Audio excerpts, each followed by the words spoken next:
Здравствуйте. А почему не срабатывает система наказаний? Почему наказания никогда не приводят к должному результату? Я служил замполеч в колонии строгого режима для особо опасных рецидивистов. И я не видел людей, которых бы наказание исправило. Многие из вас знают пословицу, что у самых строгих родителей вырастают самые искусные лжецы. Это опять о том же самом, о том, что наказания не работают. А почему они не работают? Да потому что они не физиологичны. Их задача в природе вот дать энергию в данный конкретный момент. А в дальнейшем они только ухудшают состояние. Каким образом это вообще происходит? Это канал «Аппаратная психотерапия» и я ее автор и ведущий, доктор Родион Кузнецов.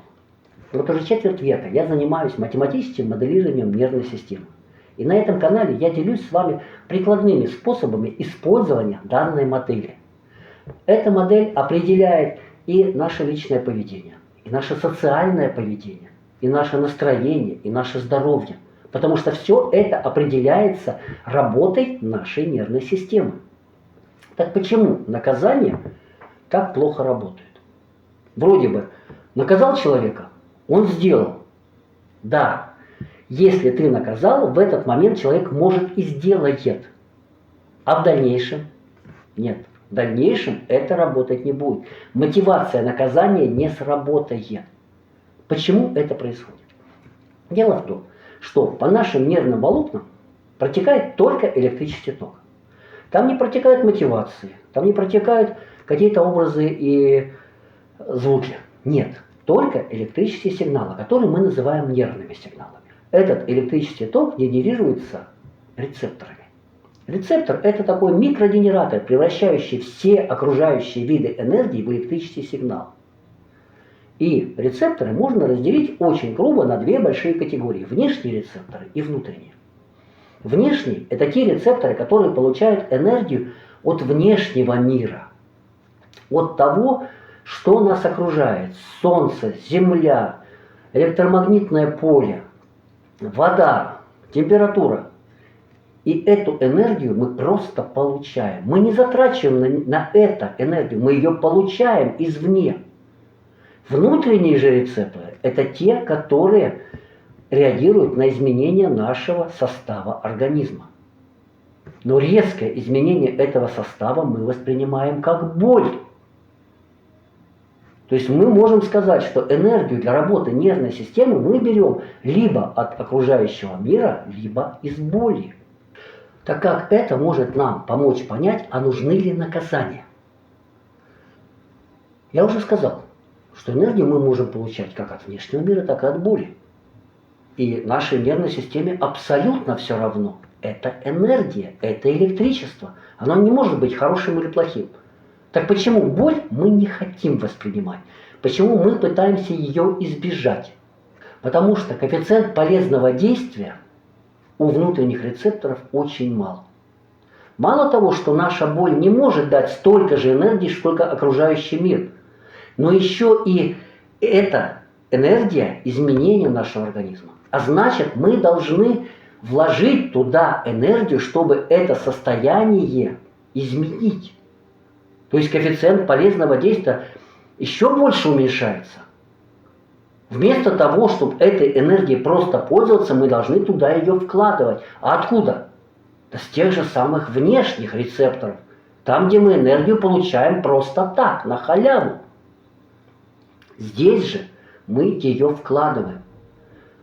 И каждый раз после испытанной боли, это может быть не ярко выраженная боль, это может быть дискомфорт, но, тем не менее, каждый раз после этого мы испытываем утомление, опустошение.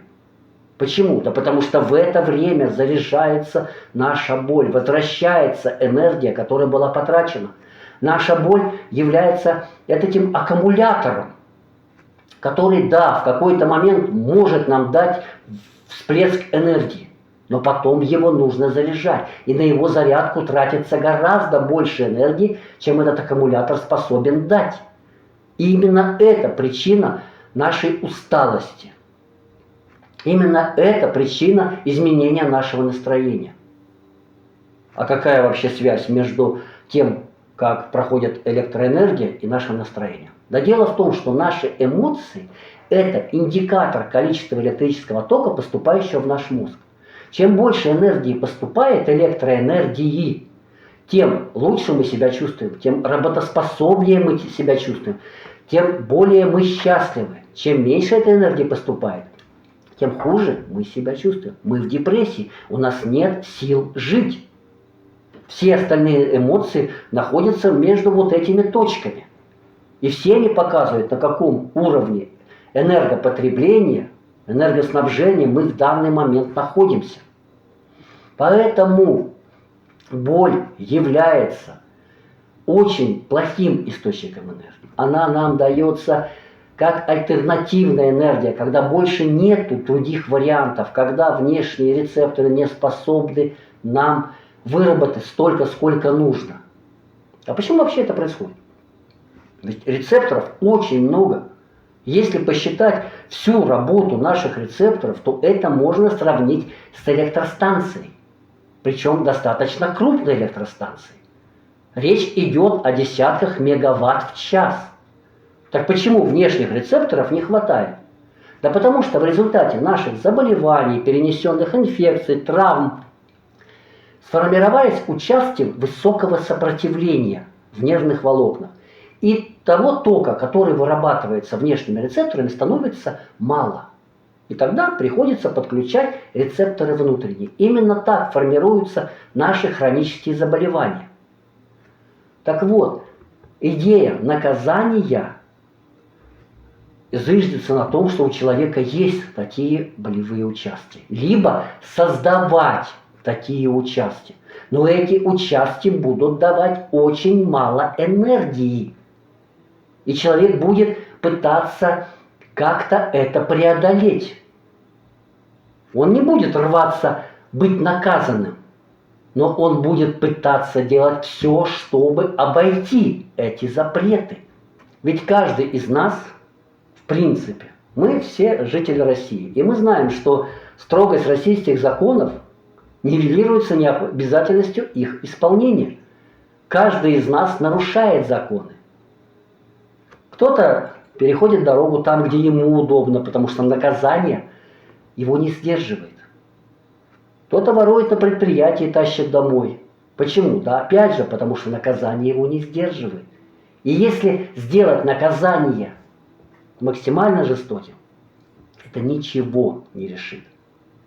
Какие бы ни были жестокие законы, наказание не является, никоим образом не является способом их предотвратить. Единственная мотивация, которая работает постоянно, это мотивация на удовольствие. Наша нервная система ставит всего две задачи: получить максимальное удовольствие и по возможности избежать боли. Именно поэтому система наказания не будет работать. Более подробно вы можете прочитать об этом в книге «Медицина, которой нет». Ссылки я дам в описании. А можно ли сделать так, чтобы сопротивление электрических путей, нервных волокон, стало минимальным? И чтобы вы не испытывали этой боли, чтобы вы не испытывали негативные эмоции? Можно. Я вам предлагаю попробовать метод аппаратной психотерапии. Это метод физиотерапии. Его задача – восстановить проводимость нервных путей. То, что при этом ваши эмоции начинают резко ползти вверх, и вы испытываете счастье и удовольствие большую часть своей жизни. То, что вы избавляетесь от кучи хронических заболеваний, это все побочный эффект, сопутствующий, потому что все это вызвано недостатком энергии, поступающей в наш мозг. Аппаратная психотерапия работает именно с этим компонентом. Почему я сказал попробовать? Потому что в течение 5 суток после регистрации на сайте вы получаете возможность проводить аппаратную психотерапию аудиокатарсис бесплатно. Для того, чтобы вы сами на себе проверили, что это действительно работает. Что когда вы решите за это платить, вы уже не будете покупать кота в мешке. Вы будете знать, что это действительно срабатывает. Но срабатывать это будет только в одном случае, если вы будете четко соблюдать инструкции. Как проводится аппаратная психотерапия? Вы надеваете наушники и продолжаете заниматься своими делами. Все. Все остальное аппаратная психотерапия сделает сама. Сначала вы почувствуете, что ваша работоспособность, ваша энергичность увеличивается. Ваше настроение улучшается. Очень быстро, если вы не находитесь, конечно, в глубочайшей депрессии, очень быстро вы испытаете резкий скачок настроения. Буквально через 3-4 часа сеансов у вас будет резкий всплеск настроения. Краски станут ярче, звуки громче, мир приятнее, а настроение станет великолепным. Это значит, что в данном рефлекторном комплексе, в данном участке вашей памяти, вашего опыта, ваших знаний боль больше не является источником энергии, и по нему проходит максимально возможное количество энергии. Проводите сеансы аппаратной психотерапии. Изменяйте свою жизнь. Наполняйтесь энергией, уверенностью в себе, спокойствием, счастьем. Будьте здоровы, будьте счастливы.